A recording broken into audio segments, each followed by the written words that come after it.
Құрметті ата-аналар, мектеп жасына жеткен балаңыздың білімді, жан-жақты, зерек, заманауи ортада жетілгенін қалайсыз ба? Біз сізге зор ұсыныс айтамыз. Ақсукент ауылы Баян Қыстаубаев көшесінде орналасқан нөмірі 47-ші жалпы орта мектебіне сенім артыңыз.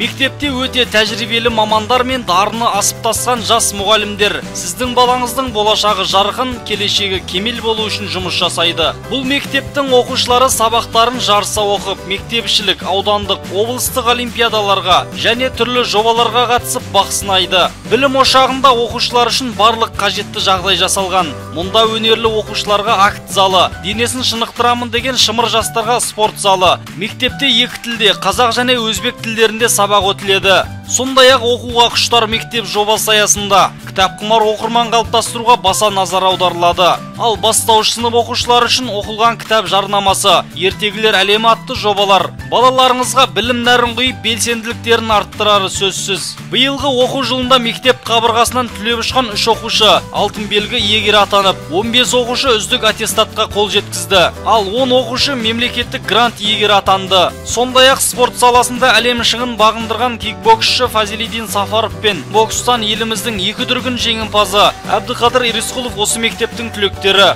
Балаңыз өзінің болашағына шын алаңдайтын, бірнеше тілді жетік меңгерген, функционалды сауатты, бәсекеге қабілетті, креативті сыни ойлай алатын, интеллектуалды жетілген азамат болуын қаласаңыз, біздің мектепті таңдаңыз.